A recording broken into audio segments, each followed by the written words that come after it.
ప్రతి ఒక్కరు ఏదో ఒక టైంలో ఏదో ఒక ఎమర్జెన్సీకి బ్యాంక్లోనో లేకపోతే అప్లికేషన్లోనో మనం లోన్స్ అనేది తీసుకొని పే చేస్తుంటాం. అది ఎంత ఇంట్రెస్ట్ అనేది చూడము, అసలు ఏ ఇంట్రెస్ట్ అని కూడా చూడము. 10% కావచ్చు, 20, 30, ఈవెన్ 50% అయినా కూడా ఎమర్జెన్సీ అని చెప్పి తీసుకొని పే చేసేస్తూ ఉంటారు.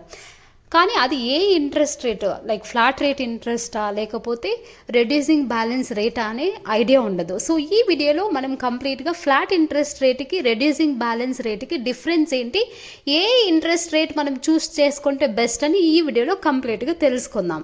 ఇప్పటి వరకు మీరు మన ఛానల్ని సబ్స్క్రైబ్ చేయకపోతే ఇప్పుడే సబ్స్క్రైబ్ చేయండి, ఎందుకంటే ఇలాంటి యూజ్ఫుల్ ఇన్ఫర్మేషన్ మన ఛానల్లో మీరు చూడొచ్చు. First one, flat interest rate. Flat interest rate అంటే ఫర్ ఎగ్జాంపుల్ మనం ఒక 50,000 రూపీస్ తీసుకున్నాం 12% ఇంట్రెస్ట్ రేట్కి. అది టెన్యూర్ వచ్చిన 12 months అంటే 1 year పెట్టుకున్నాము.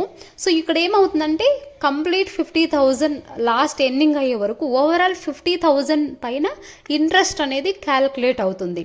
ఎవ్రీ మంత్ ఓవరాల్ 50,000 ఏదైతే ఉందో దానిపైన మనం ఇంట్రెస్ట్ అనేది పే చేస్తూ ఉంటాం. Second one, reducing balance rate. Reducing balance rate ఏంటంటే ఎగ్జాంపుల్ మనం 50,000 రూపీస్ పే తీసుకున్నాం సేమ్ 12%కి, అదే 12 monthsకి పెట్టుకున్నాం అనుకోండి. ఇక్కడ ఏమంటే ఎవ్రీ మంత్ మనం ఈఎంఐ పే చేసినప్పుడు ఆ ప్రిన్సిపల్ అమౌంట్ అనేది తగ్గుతుంది. ఏదైతే తగ్గి ఉంటుందో దానిపైన ఇంట్రెస్ట్ అనేది క్యాలిక్యులేట్ అవుతుందో అంత మాత్రమే మనం పే చేస్తాం. Okay, compare to like flat interest rate కన్నా రెడ్యూసింగ్ ఇంట్రెస్ట్ రేటే బెస్ట్. సో ఇప్పుడు నేను చూపిస్తున్నాను కదా పిక్చర్స్లో, చూడండి ఫ్లాట్ ఇంట్రెస్ట్ రేట్ ఎలా క్యాలిక్యులేట్ చేస్తారో, మనం ఎంత పే చేస్తున్నామో.